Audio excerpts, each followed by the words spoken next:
Did you ever believe that in only your 7th fight, having been through what you've been through and sort of, you know, seen your career progress, you'd be in a world title fight? 8th fight. 8th fight. No, it's all gone really quickly. It's all moved quickly. But the weird thing is that they've moved the fight to the Copper Box Arena, which is where I had my debut, literally just 2 months ago. So it's all. So I feel like it's a good omen, to be honest. But yeah, it's all been a bit of a whirlwind. But I feel very blessed to be where I am. How do you think you've come on since that pro debut, and how do you feel you've improved going into this fight on Saturday? I've got a greater understanding of the fighter that I want to be compared to my debut. I feel like I wanted to impress so much. I was almost looking for the knockout and it never came.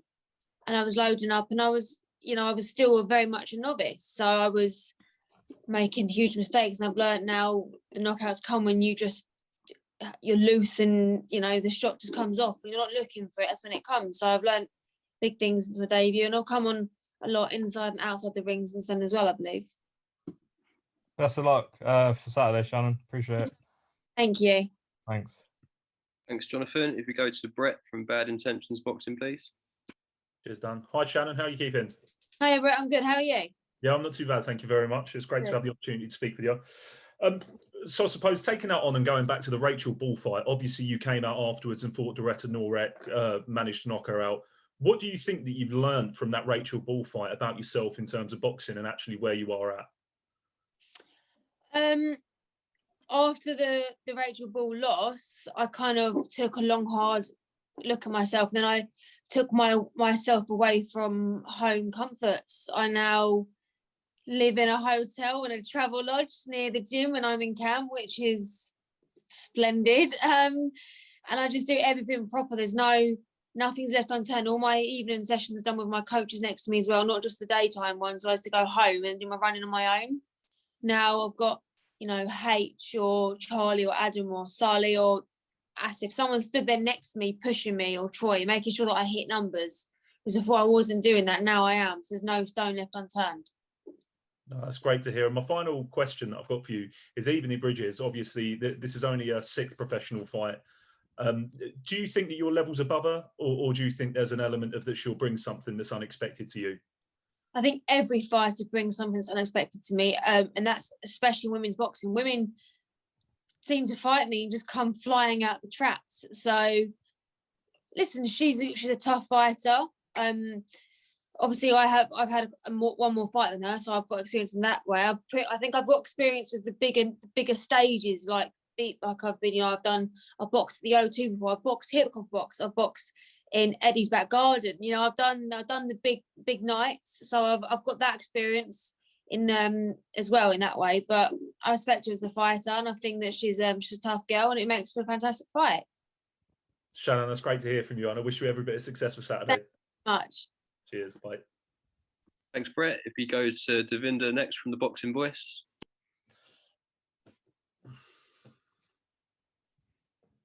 Cheers, Dan. Hey, Shannon, you okay? Hi, Devinder. How are you? I'm good. I'm good. So, what have you seen of Ebanie Bridges so far in terms of 6 fights? There's only 6 fights there. Have you studied most of them? Sorry, Devinder, you're broken up. Can you say that again? Yeah, apologies. So, what have you studied of Ebanie Bridges so far? There's only 6 fights there on tape. How much of that have you and the team studied in preparation for Saturday night? She only boxed 4 weeks ago, so obviously I watched that fight. I watched it live in the morning because obviously she was in Australia, so different time zones. And I've watched her a couple more times. She's a very aggressive, come forward fighter. So we've trained for what's going to be a very tough, hard fight. And I feel like if she comes flying out and tries to be aggressive and fight me, then we've got the plan for that. And if she tries to box me, then we've got a plan for that as well. So we've covered every aspect. Absolutely fantastic. And just going on to Rachel Ball as well. If you do come out the successor on Saturday night, is that it's a no-brainer, isn't it? You and Rachel Ball. Do you want to revenge that loss, and how soon would you want to do that? Yes. Obviously, this has been a long camp because there's been postponements. Firstly, because of COVID, and then Rachel again. I do send out my well wishes to her because she got COVID, so she obviously had to pull out the fight, and then Ebanie stepped in. So it's been a very long camp. So obviously after this fight, take some time out to just rejuvenate my mind, my body. You know, so I'm back firing all cylinders. And the next fight that I want after this, when I win, God willing, become world champion, I want Rachel Ball. Brilliant. Best of luck to you on Saturday night and the team, and may the best lady win. Thank you. Okay, if you go to Ames next from Boxing News TV. Ames here for Boxing News TV. Pleasure to meet you, Shannon. How are you? Hi, Ames. I'm good. How are you? Yeah, not too bad. Shannon, as someone from Watford like yourself, I've been interested in following your career, your story. It's just seeing your career, your story, and seeing how you got on. But I would like to ask about, it was disheartening to see some old social media posts brought to light, which appeared to target people in my community and others. You did put a statement out covering it, but it was deleted, and some members of the media were pressured not to report on the story. Do you think that was the way to handle and take ownership of those past mistakes? So some of the stuff that was actually put out wasn't me, it was Photoshop, but some of them were me, and I held my hands up. I can only ever apologize, and I think people that know me now and that knew me back then have seen that I am a different person. I've only ever grown. Who I was 8-9 years ago was a young-minded, ignorant, probably bit of an idiot, massive idiot young girl who didn't know anything about the world, who was drunk most of the time, who had a poor opinion. And now I'm well educated amongst all the things, especially associating with what was said, especially ones that weren't actually me that tweeted them, but because of it, I felt the need to educate myself even more. I'm surrounded by brilliant people now. You know, I changed my life through God, and through God I found boxing, and it's now made me a better person for it. And I'm very lucky that I've managed to change my ways, and because of it, I'm now fighting for world title because I managed to change my ways. And if that's not an example to anybody that anybody can change their life, I don't know what is. Because I wake up every day and I count my lucky stars. I genuinely appreciate your openness and your response there. What would it then mean for you to win that title on Saturday? What's that feeling going to be like?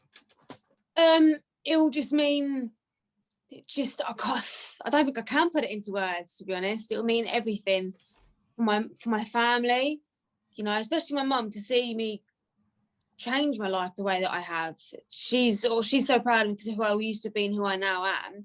So to be able to kind of come home with a world title and say that I've made you proud now, you know, that would be mean everything. And just to work my side off every day, and I have done since I found boxing. So just to achieve my dream would mean more to me than anything you can imagine. There is a conversation about the fight in terms of how Ebanie Bridges is promoting herself. Do you have an opinion on the way female fighters should promote themselves in terms of furthering the sport? I said it before. I don't appreciate nor understand the way she tries to promote. I don't know whether it's this fight or just the way that she is, because I look at people like Katie Taylor that has done everything that she could to raise the bar to allow women like me to fight for a living, you know, and to fight for these opportunities to become world champion. And I don't like it being almost disrespected by not talking about the box and talking about what someone's going to wear at a weigh-in. You know, what someone wears doesn't define them. I'm a fighter and I'm also a fighting fan. So I want to talk about boxing, not out of boxing. Do you know what I mean? Mm-hmm.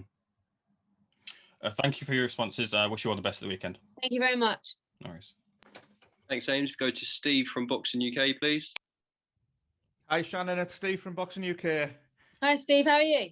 I'm all right, Shannon. Shannon, unless I've missed it, you've kept quite a relatively low profile this time around. Is that a conscious decision because of how important the fight is? Yeah. I'm just locked in, locked away, zoned in and focused. Nothing can deter my my focus right now. And I've just been working on myself, working hard behind closed doors, and hopefully Saturday night you'll see why. I think it's safe to say your opponent's been very public on social media. I genuinely, I don't know. I've heard she has. I don't see it. So, all right. Just with the build up to this, is it largely pantomime, do you think, or is there a genuine friction there? I think there's a genuine friction there. Right, we'll move on. I just took a couple of the things that's been said regarding this fight. Ebanie said, I think the well-known quote that she said this time around is, "You're going to have a face like a smashed crab when she's finished with you." Have you got a response? And how's this fight going to go from your point of view, Shannon? I had a media outlet say that quote to me yesterday, and I'd never heard. Is that like an Australian saying, a smashed crab? No idea. Right. Okay. Well, I don't really understand her analogy, but yeah, crack on, darling. You do you, and I do me. And how's it going to go, Shannon, from your point of view? I leave here Saturday night as a world champion. There you go. Best of luck at the weekend. Thank you so much. Take care. Okay, we go to Ron Lewis from Boxing Scene next, please. Hi, Shannon. Hiya.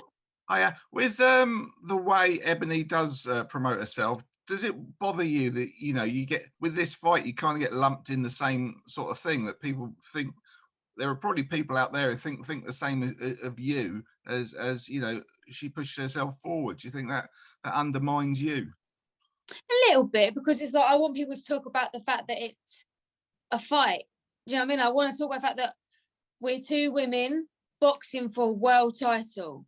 You know, the magnitude of this is huge. It's a world title. Let's talk about that. I don't want to be talking about things that are so mediocre that don't actually matter. Could you imagine, let's be honest, could you imagine Marvin Hagler and Sugar Ray Leonard discussing what they're going to wear at the weigh-in and the press conference? Like, could you imagine that? It would just never happen. So to me, I'm thinking, is that almost that she hasn't got much confidence in her boxing ability, that she feels the need to discuss that instead? But I'm also in the back of my mind thinking, she's doing all this talking to try and make me think that she's not focused, when I know she's focused. I know she's got her eye on the ball as well as much as I do. So I'm not reading into it too much at all, to be honest. I'm letting it fly over my head. And you touched on it a little bit, but before the ball fight, what sort of things were you, because I mean, you're down kind of 2 weight divisions now from where you were then. What sort of were you doing then that you're basically not doing now? No, I was always training only once at the gym with my coaches, and then I would drive home, and then it's a long drive to the gym every day, and then driving home every day, and then just trying to get your evening session in, whether it be sprints or whether it be weights. And I don't know much about weights neither. So now I'm staying down there, so I've got the constant drive back and forth. My evening sessions, I've got someone next to me the whole time, whether it's weights and they know what they're teaching me, or whether it's sprints, or whether it's hills, whatever it is, I've got someone there pushing me every single time, making sure that I get the best out of myself. You notice the difference in yourself, I take it, look, a couple of days after the fight. And it's obviously last camp, it was the first time I'd done it, and I stayed down there, and you saw a big difference in my last fight. And this fight, I can genuinely say, I'm not just saying it because people do say it, this is the fittest I've ever been. Excellent. Cheers, Shannon. Speak to you soon. Thank you.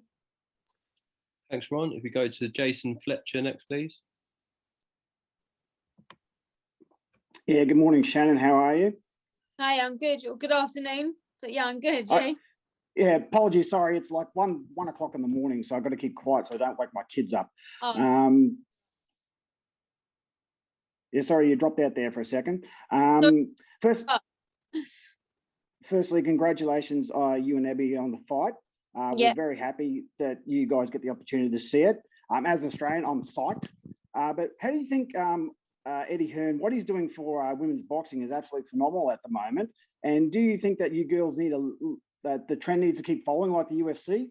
That one day you girls can actually take over and host your own shows? That would be amazing. You deserve it. Yeah, no, that would be amazing. You know, UFC's really set the bar. I think Ronda Rousey helped that. She set a huge bar, causing a lot of traction. And I feel like Katie Taylor's doing that as well now for women's boxing. So if we can continue to create massive waves in women's boxing, why couldn't it end up where the UFC is? And just a quick question, your thoughts on 3-minute rounds for women's boxing? I get slated for saying this, but I actually think we should fight 3-minute round. I do longer rounds in the gym. I prefer it. I think, women, I understand why they don't, because the whole dehydration clause, we dehydrate quicker, so it's more dangerous for women, but it's just a bit annoying. We do 10 rounds, not 12. We do 2 minutes, not 3. But then because of that, women's fights are so full on because it's only 2 minutes. They're very exciting. So you've got to try and see it from both sides of you as well. Yeah, I agree. And just for a bit of a laugh, smash crab is an Aussie thing. So get a laugh out of that. Explain to me, what is it? Oh, basically, you get a crab, you smash it up with the hammer and it looks terrible. So that's basically... A nice one, girl, yeah. Yeah, so... Yeah, but basically it's just a bit of banter. It's nothing malicious. She's just having a crack at you. It's an Aussie thing. Listen, I already know. Listen, we've been having whatever. Everyone's been saying what they want on social media between me and her. I know there's no facetiousness between it. Do you know what I mean? Yeah, absolutely. No, we're larrikins here in Australia. We never mean any malice. But congratulations to you. You girls deserve this fight. I can't wait to see it. And good luck to the both of you. Thank you so much. Okay, we've got time for one final question before we let Shannon go. Gail, did you want to ask your question, please? Hi, Shannon. Hi, Gail. How are you? I'm good, thank you.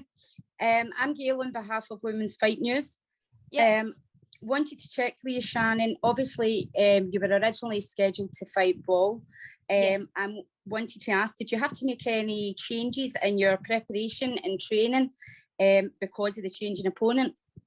Yeah, obviously I've gone from fighting someone that was very tall to like someone that's near enough my height. But the weird thing was, just before we found out that Rachel had COVID, my sparring partner, who was a man who was a bantamweight, who was 5'11", I think, he dislocated his knee. And I was like, oh no, my sparring partner for like the camp is gone. What am I going to do? And then we found out Rachel had pulled out, and we were like, oh, okay. So it's obviously a lot easier to find sparring partners for someone like Ebanie than it was for Rachel. So that kind of was like, okay, that's not too bad. But we've changed, we're not trying to fight someone tall on cutting things like that. So we've changed quite a few, but we've still worked just as hard, if anything harder. And I'm doing everything I can to make sure Saturday night I become world champion. Well, that leads me on to my next question, because what I was going to say, what makes you confident that on Saturday you're walking away as a world champion? I'm sure this means a lot to her. I'm sure it does. There's no way it means to her what it means to me. I have put my blood, sweat and tears into this camp, and there's nothing I want more. I made a promise to my mum that I was going to become world champion this weekend, and I'm going to do it. And I'm so fired up. It means everything. And Saturday night, I will not be denied.